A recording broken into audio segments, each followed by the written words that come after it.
بسم اللہ الرحمن الرحیم۔ السلام علیکم ورحمۃ اللہ وبرکاتہ۔ محترم ناظرین، ایک سوال یہ پوچھا گیا کہ درود پاک پڑھنے کی توفیق نہیں ملتی، تو آج کی اس ویڈیو میں درود پاک کی مرحومی کی چند وجوہات میں آپ کو بتاؤں گی۔ گناہوں کی نوسط کے سبب بندہ عبادت سے محروم کر دیا جاتا ہے۔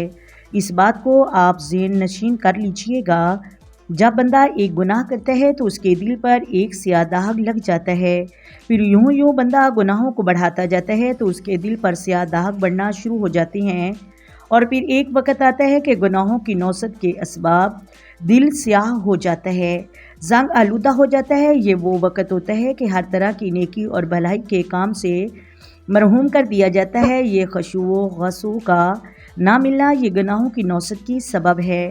سب سے پہلے خشوع و خضوع ہونا چاہیے، عبادت کی توفیق چھین لی جاتی ہے۔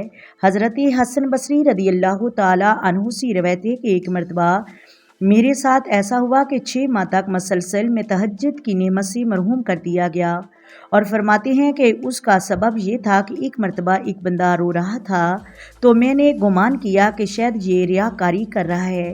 اس گمان یعنی گناہ کے سبب میں 6 ماہ تک عبادت سے محروم رہا۔ تصور کریں، یہ گناہ کی نوسط یہ بندے کو برباد کر دیتی ہے۔ بہتر طریقہ یہ ہے کہ بندہ سچی توبہ کرے۔ ظاہر ہے بندہ ہے، گناہ تو ہو ہی جاتا ہے۔ حدیث شریف میں آتا ہے کہ ہر شخص خطا کار ہے، لیکن بہترین وہ شخص ہے جو گناہوں سے توبہ کرنے والا ہے۔ گناہوں سے بچیں، بشرط گناہ بھی ہو جائے تو سچی توبہ کر لیں۔ اگلا لمحہ ہمیں نصیب ہو نہ ہو، پتہ نہیں ہماری زندگی ہے یا نہیں، سچی توبہ ہمیں ضرور کر لینی چاہیے۔ گناہ پر سخت ندامت ہوئی یعنی شرمندگی ہوئی، اسی وقت گناہ کو چھوڑ دیں اور آئندہ گناہ نہ کرنے کا پختہ عزم ہو، اور اس کے ساتھ استغفار کریں اور درود پاک پڑھیں۔ اللہ نے چاہا تو دل کا زنگ دور ہو جائے گا اور عبادت کی پختگی بھی ملنا شروع ہو جائے گی۔ محترم ناظرین، جو چاہتے ہیں کہ ہمیں عبادت کی توفیق ملتی رہے، تہجد بھی ہم پڑھتے رہیں اور درود پاک بھی ہزاروں کی تعداد میں ہم پڑھتے رہیں، جلدی 1 کروڑ درود پاک ہم پڑھنے میں کامیاب ہو جائیں، تو وہ ایک بات ذہن نشین کر لیں کہ آپ نے اپنی نگاہوں کی بالخصوص حفاظت کرنی ہے۔ خود کو فلموں اور ڈراموں سے محفوظ رکھیں۔ نامحرم پر آپ کی نظر نہیں پڑنی چاہیے۔ آپ صلی اللہ علیہ وآلہ وسلم کی بہت ساری پیاری حدیثیں ہیں۔ آپ نے ارشاد فرمایا کہ جس کی نظر کسی عورت کے حسن و جمال پر پڑی اور اس نے اپنی نگاہوں کو پھیر لیا تو اللہ تبارک و تعالی اس عبادت کی لذت عطا فرمائے گا۔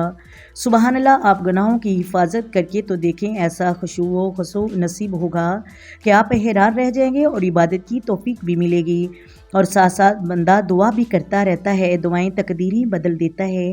حدیث پاک میں آتا ہے کہ بہتر عمل وہ ہے جو مسلسل ہوتا رہے، اگرچہ تھوڑا ہو، ایک تعداد رکھیں اور روزانہ پڑھیں۔ دیکھیں جو عمل مسلسل کیا جائے وہ اللہ کی بارگاہ میں بہت مقبول ہوتا ہے۔ دعا ہے اللہ کریم سے جو سنا ہے اس پر ہمیں عمل کرنے کی توفیق عطا فرما۔ آئیں مل کر آقا دو عالم نوری مجسم سرور کائنات صلی اللہ علیہ وآلہ وسلم کی ذات پر درود و سلام کے نذرانے پیش کریں۔ الصلاۃ والسلام علیک یا سیدی یا رسول اللہ، الصلاۃ والسلام علیک یا سیدی یا حبیب اللہ، الصلاۃ والسلام علیک یا سیدی یا نبی اللہ وعلی آلک وصحابک یا سیدی یا محمد رسول اللہ۔ محترم ناظرین، اپنی دعاؤں میں یاد رکھیے گا۔ اللہ حافظ۔